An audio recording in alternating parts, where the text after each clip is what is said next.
Halo teman-teman, pernah kepikiran nggak sih kalau menggambar itu bukan cuma soal bikin karya seni, tapi ini tuh cara yang keren banget buat membaca dunia di sekeliling kita. Nah, di sini kita bakal bongkar rahasianya, gimana caranya kamu bisa melihat dunia lewat bentuk dan rasa. Modalnya cuma pensil sama kertas saja. Oke, kita mulai dari pertanyaan ini ya. Gimana sih cara kita belajar membaca dunia di sekitar kita? Bukan baca huruf ya, tapi baca pakai mata. Gimana coba kita ngolah semua bentuk, bayangan sama warna yang kita lihat tiap hari. Nah, ini nih inti dari obrolan kita kali ini. Buat jawab pertanyaan tadi, kita harus mundur sedikit nih. Kita harus balik ke titik paling awal, titik di mana hampir semua karya seni itu lahir. Dan jawabannya, ya ini, sketsa. Kelihatannya sepele ya, cuma coret-coretan. Padahal ini tuh fondasi dari segalanya loh. Coba deh pikirin, seniman-seniman hebat itu nggak langsung bikin lukisan jadi. Mereka mulainya dari sini. Ini cara paling cepat buat nangkep ide, ngunci bentuk, dan intinya ya buat paham sama apa yang mereka lihat. Dan dorongan buat bikin sketsa ini, udah ada dari ribuan tahun lalu loh.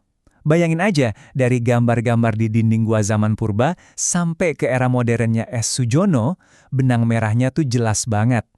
Mereka semua mulainya sama, lihat sekeliling, terus bikin sketsa. Oke, jadi kita udah sepakat ya, awalnya itu sketsa. Nah, sekarang kita masuk ke bagian paling serunya nih. Gimana caranya kita bisa belajar melihat kayak seorang seniman? Nah, ini dia nih, rahasia terbesarnya ada di sini. Ini kuncinya, yang bisa ngebuka cara pandang baru. Coba deh, baca dan resapi kalimat ini baik-baik. Semua benda bisa kita tarik kembali ke bentuk dasar geometris. Nah, lihat gambar ini. Ini contoh yang pas banget. Apel yang kelihatannya kompleks itu, dasarnya apa? Ya lingkaran. Rumah yang kita lihat tiap hari, itu kan cuma persegi. Terus gunung yang gagah di kejauhan sana, itu segitiga. Tiba-tiba dunia yang kelihatan rumit jadi jauh lebih simpel kan? Proses ini namanya dekonstruksi visual. Jadi, sebelum tangan kamu gerak, sebelum pensil nyentuh kertas, prosesnya itu terjadi di mata dan otak kita. Mata kita tuh belajar buat mecahin objek yang rumit di depan kita. Kayak botol, apel, sama kotak ini, jadi gabungan bentuk-bentuk geometri yang lebih gampang dicerna. Oke, sekarang kamu udah pegang kunci rahasia buat melihat nih. Selanjutnya, yuk kita intip kotak peralatan kita. Apa aja sih alat yang kita butuhin buat ngebangun gambar dari bentuk-bentuk dasar tadi? Hal pertama yang super penting, kita harus bisa bedain antara bidang dan bentuk. Gampangnya gini, bidang itu flat, 2 dimensi, kayak persegi yang kamu gambar di kertas. Tapi bentuk, nah dia punya volume 3 dimensi, dia ngasih ilusi dalam dan kelihatan nyata, kayak kubus. Ini langkah penting banget, dari gambar yang datar jadi sesuatu yang berisi. Tentu aja, semuanya itu dimulai dari yang paling dasar. Garis. Dari satu garis sederhana, kita bisa bikin kontur atau kerangka. Habis itu kita tambahin gelap terang, langsung deh muncul ilusi bayangan dan volume. Terakhir, kasih warna dan tekstur.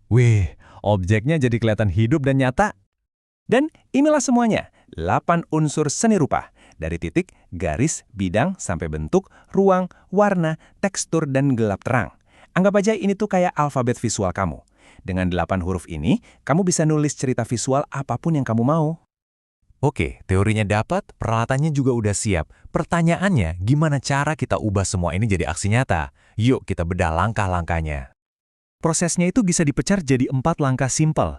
1. Persiapan, kamu atur dulu objek-objeknya. 2. Sketsa geometris, langsung tangkap bentuk dasarnya, cepet aja. 3. Seleksi. Dari beberapa sketsa, pilih satu yang paling oke. Dan yang terakhir, 4. Eksekusi. Nah, di sini baru deh kamu tambahin detail, arsiran, dan sentuhan akhirnya.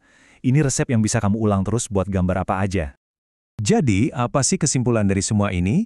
Apa satu hal yang paling penting buat kamu ingat? Pesannya sebenarnya simpel banget, tapi dampaknya besar. Pada akhirnya, ya, nggak peduli kita lagi lihat lukisan di goa yang umurnya ribuan tahun, karya maestro kayak S. Sujono, atau cuma kertas kosong di depan kamu, semuanya itu berawal dari 3 aksi yang sama. Mengamati, menyederhanakan, dan menggoreskan garis. Cuma itu. Jadi pertanyaan terakhir ini bukan buat saya, tapi buat kamu.